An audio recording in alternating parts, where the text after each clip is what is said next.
नमस्कार, आप देख रहे हैं के न्यूज नेशनल और मैं हूं आपके साथ में शोभित पाठक। तो रुक करते हैं महत्वपूर्ण सुर्खियों पर। पाकिस्तान के सिंध प्रांत में 11 साल के हिंदू लड़के की यौन उत्पीड़न के बाद बेरहमी से हत्या। जम्मू कश्मीर के कुलगांव में शनिवार को आतंकियों के साथ सुरक्षा बलों की मुठभेड़ में सुरक्षा के दहशतगर्द को मार गिराया। गहलोत कैबिनेट में रविवार को बड़ा फेरबदल, 11 कैबिनेट और 4 नए राज्य मंत्री शपथ लेंगे। 4 बजे राजभवन में शपथ ग्रहण समारोह होगा। करतारपुर साहिब के दर्शन कर पाकिस्तान से लौटे पंजाब कांग्रेस के प्रधान नवजोत सिद्धू। पाक प्रेम से पंजाब में सियासत बवाल मच गया है। अखाड़ा परिषद के पूर्व अध्यक्ष महंत नरेंद्र गिरी की मौत, संदिग्ध मौत के मामले में सीबीआई ने आरोपी आनंद गिरी समेत 3 के खिलाफ जिला अदालत में चार्जशीट दाखिल की। पाकिस्तान के सिंध प्रांत में 11 साल के हिंदू लड़के की यौन उत्पीड़न के बाद बेरहमी से हत्या कर दी गई। परिजनों के मुताबिक नाबालिग शुक्रवार शाम को लापता हो गया था। उसका शव शनिवार को खैरपुर मीर इलाके के बबरलोई कस्बे में सुनसान जगह पर मिला था। लड़के खबर के मुताबिक लड़के के परिजन राजकुमार के हवाले से बताया गया कि पूरा परिवार गुरु नानक के जन्मदिन के कार्यक्रमों में व्यस्त था। हमें नहीं पता चला कि बच्चा कैसे लापता हो गया। वह रात 11 बजे घर में मृत पाया गया। उन्होंने बताया कि नाबालिग 5वीं क्लास में पढ़ता था। घटना के बाद इलाके में लोग डरे हुए हैं।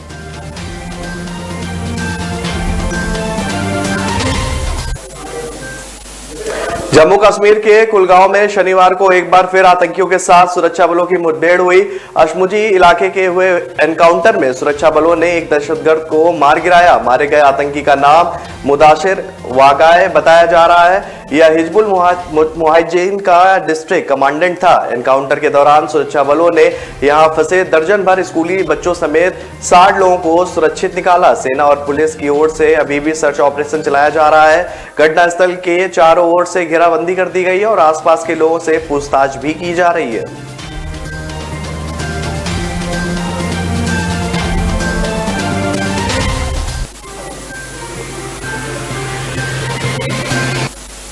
गहलोत कैबिनेट में रविवार को बड़ा फेरबदल होगा। 11 कैबिनेट और 4 नए राज्य मंत्री शपथ लेंगे।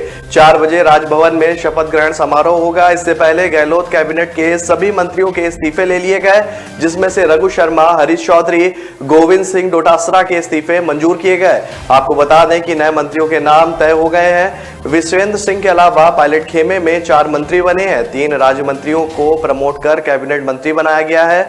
गहलोत कैबिनेट में अब 29 मंत्री हो गए। अब सीएम सहित 30 का कोटा पूरा हो गया है। एक भी जगह खाली नहीं है। संगठन में पद वाले केवल 3 मंत्रियों को ही ड्रॉप किया गया है। रविवार को शाम 4 बजे शपथ ग्रहण समारोह होगा। रविवार दोपहर 2 बजे सभी मंत्रियों को प्रदेश कांग्रेस मुख्यालय पर बुलाया गया है। वहां से सभी राजभवन जाएंगे।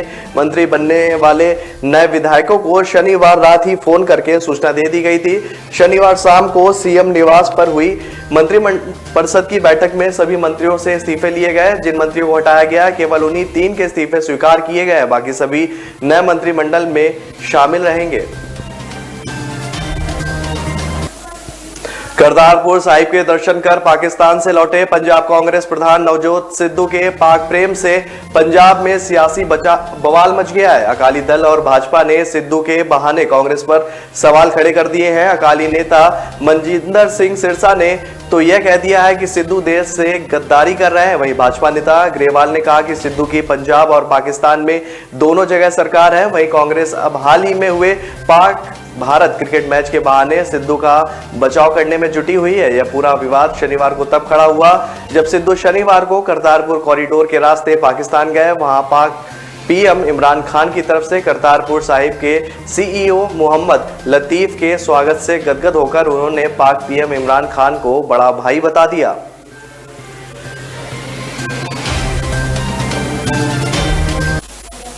अखाड़ा परिषद के पूर्व अध्यक्ष महंत नाथ नरेंद्र गिरी की संदिग्ध मौत मामले में केंद्रीय अन्वेषण ब्यूरो ने आरोपी आनंद गिरी समेत 3 के खिलाफ जिला अदालत में चार्जशीट दाखिल की है।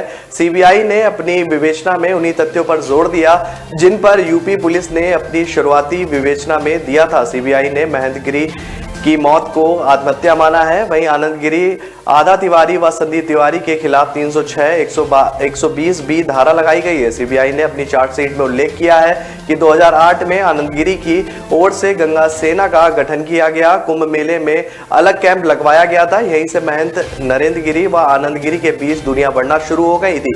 महंतगिरी की ओर से गंगा सेना को लेकर आपत्ति भी जाहिर की गई थी। उनका कहना है कि आनंदगिरी ने मठ में रहते हुए अनुमति नहीं ली।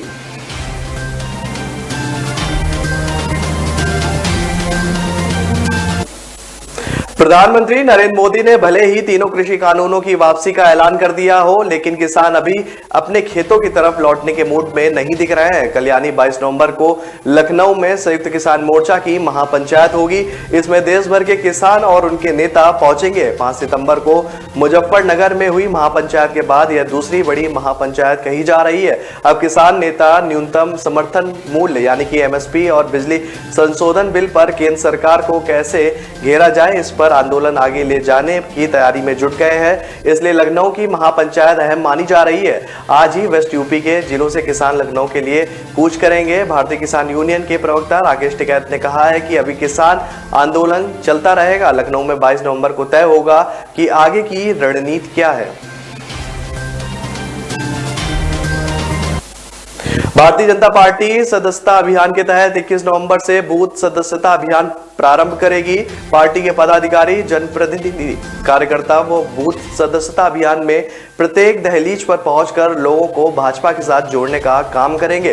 पार्टी 21, 27 और 28 नवंबर को बूथों पर विशेष अभियान चलाएगी। पार्टी का सदस्यता अभियान 20 नवंबर तक कैंप सदस्यता के माध्यम से प्रदेश में हजारों कैंप लगाकर भाजपा परिवार के विस्तार के साथ आगे बढ़ा और अब अभियान अपने द्वितीय चरण में बूथ सदस्यता अभियान के माध्यम से आगे बढ़ेगा। पार्टी के बूथ सदस्यता अभियान में मुख्यमंत्री योगी आदित्यनाथ, प्रदेश अध्यक्ष स्वतंत्र देव सिंह, प्रदेश महामंत्री संगठन सुनील बंसल सहित प्रदेश सरकार के मंत्री, पार्टी के प्रदेश से लेकर जिले तक के पदाधिकारी, सांसद, विधायक, आयोग, निगम बोर्ड के अध्यक्ष व सदस्य, महापौर, नगर निगम पार्षद, नगर पालिका अध्यक्ष व पार्षद, त्रिस्तरीय पंचायत प्रतिनिधि समेत पार्टी के कार्यकर्ता शामिल होंगे।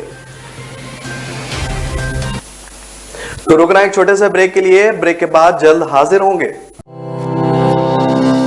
કોઈ બી બિઝનેસનો જે બેઝિક પ્રશ્ન હોય છે તે હોય છે માર્કેટિંગ. દરેકનો બિઝનેસ વધતા ઓછા પ્રમાણમાં ચાલતો તો હોય જ છે. તો મારા બિઝનેસમાં મને જે તકલીફ પડી રહી હતી એમાં એવું હતું કે ક્વોલિટી વર્ક હું લેવા જાઉં તો મારા બજેટની બહાર જતું રહેતું હતું. મારું નામ હર્ષ પટેલ છે. Way to fashion WTF Vastrapur ખાતે મારી રેડીમેડ ગાર્મેન્ટની શોપ છે જે છેલ્લા 8 વર્ષથી હું ચલાવી રહ્યો છું. મારા મિત્ર થ્રુ મને એક એપ્લિકેશન વિશે જાણવા મળ્યું કે જેની અંદર આપણા રેગ્યુલર કસ્ટમર તો જે હોય એના સાથે તમે ટચમાં તો હો જ છો, પણ જે નવા કસ્ટમર આવે અથવા તો તમે જેમ કે ઇન્સ્ટાગ્રામ કે વોટ્સઅપ ઉપર જે ડિજિટલ માર્કેટિંગ કરતા હોય તેની સાથે સાથે હું માર્કેટિંગ કરી શકું છું.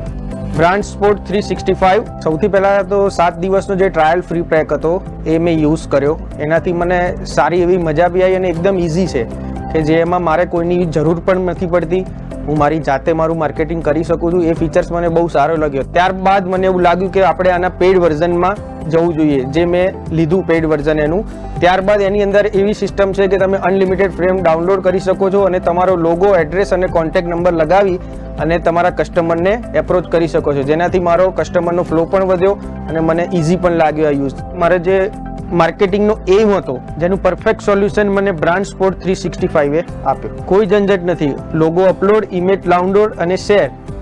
બ્રાન્ડ સ્પોર્ટ 365 आसान है.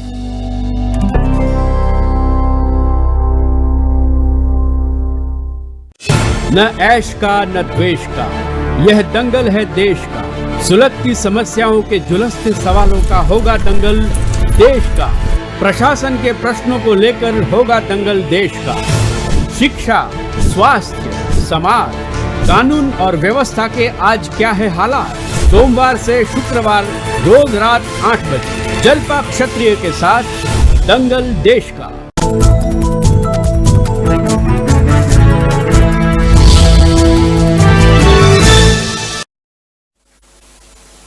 ब्रेक के बाद फिर स्वागत है आपका। रुक करते हैं आगे की खबरों पर।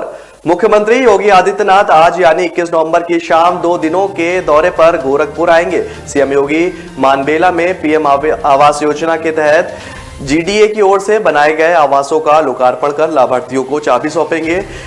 जीडीए की ओर से मानबेला में 1488 आवासों का निर्माण कराया गया है। सिर्फ 500 रुपए में आवंटी पीएम आवास की रजिस्ट्री करा सकते हैं। अब तक 14 मकानों का आवंटन भी किया जा चुका है।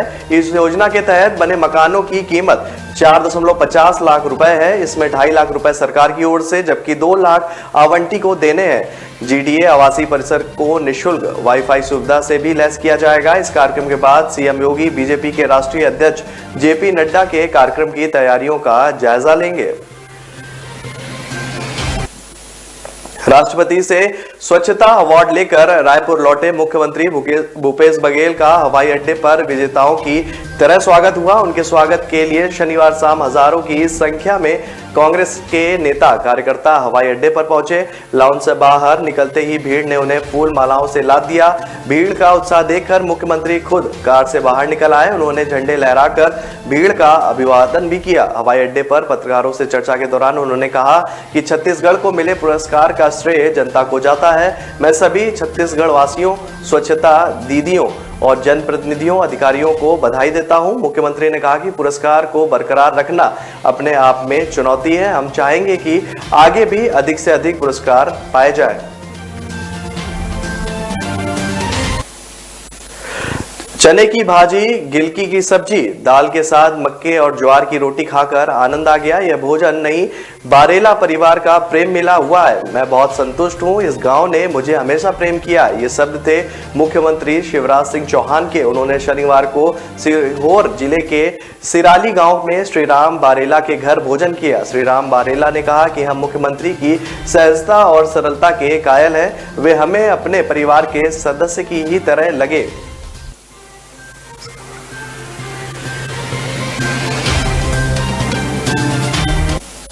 प्रदेश के जल संसाधन मंत्री एवं जिले के प्रभारी तुलसीराम सिलावट रविवार को ग्वालियर आ रहे हैं। वह रविवार सुबह इंदौर से वायु मार्ग के जरिए ग्वालियर पहुंचेंगे और यहां विभिन्न कार्यक्रम में भाग लेंगे। वह कलेक्ट्रेट में अफसरों के साथ बैठक कर विकास कार्यों की समीक्षा के साथ ही स्वच्छता सर्वेक्षण में नतीजों पर भी बातचीत करेंगे।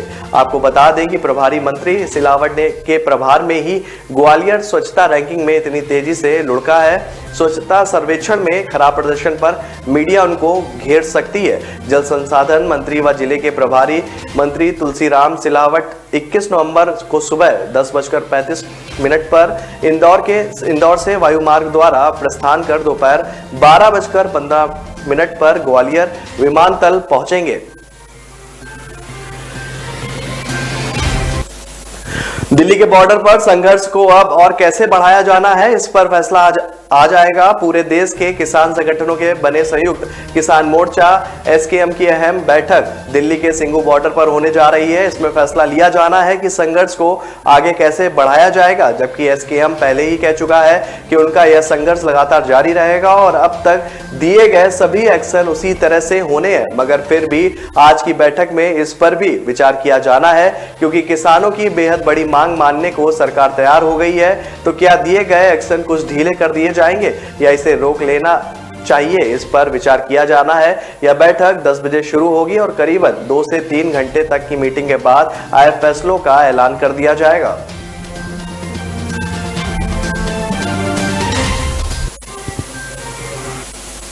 पंजाब कांग्रेस प्रधान नवजोत सिद्धू के करीबी मंत्री परगट सिंह ने पूर्व सीएम कैप्टन अमरिंदर सिंह पर जुबानी हमला किया है। उन्होंने कैप्टन को पंजाब में बीजेपी का एजेंट बताया। परगट ने कहा कि कृषि कानून वापस होने पर कैप्टन ने असली रंग दिखा दिया है। कृषि कानून लाखों किसानों की दृढ़ इच्छा शक्ति और त्याग की वजह से वापस हुए हैं। 700 किसानों ने जान भी गंवा दी। इसके बजाय महाराजा अपने बास को शुक्रिया कह रहे हैं। पीएम नरेंद्र मोदी की कानून वापसी की घोषणा को कैप्टन अमरिंदर सिंह ने ऐतिहासिक फैसला करार दिया था। कैप्टन ने कहा था कि श्री गुरु नानक देव जी के पावन प्रकाश पर किसानों और पंजाबियों की मांग मानते हुए कानून रद्द करने के लिए वे पीएम और गृह मंत्री अमित शाह का धन्यवाद करते हैं।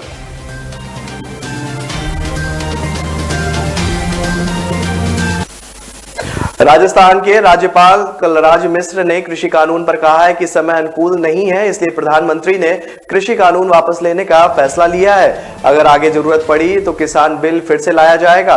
भदोही में पहुंचे मिश्र ने कहा कि प्रधानमंत्री किसानों को उनके लिए बने तीनों कानूनों के बारे में समझा नहीं पाए। किसानों को धरना प्रदर्शन लगातार जारी रहा, इसलिए सरकार ने बड़ी ही शालीनता से तीनों कानून को वापस लेने का फैसला किया है। सरकार ने अच्छा कदम उठाया है। कलराज मिश्र फिल्म निर्माता कृष्णा मिश्रा की बेटी की शादी के मौके पर शनिवार को उनके भदोही स्थित घर पहुंचे थे। उन्होंने विंध्याचल धाम में पूजा अर्चना भी की। इसके बाद उन्होंने मीडिया से बातचीत के दौरान ये बात कही।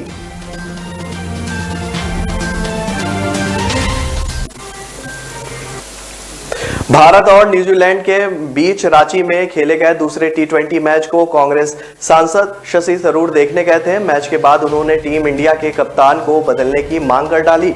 उन्होंने ट्वीट किया कि टीम इंडिया को सीरीज जीतते देखना बहुत ही शानदार अनुभव था। मेरा मानना है कि आने वाले मुकाबले के लिए हमें उन खिलाड़ियों को आराम देना चाहिए जिन्होंने अपना प्रदर्शन दिखाया है। रोहित शर्मा, KL राहुल, पंत, भुवनेश्वर कुमार और दीपक चहल को रेस्ट मिले। श्रेयस अय्यर को टीम का कप्तान बनना चाहिए। उनको अपनी प्रतिभा दिखाने का मौका मिलना चाहिए।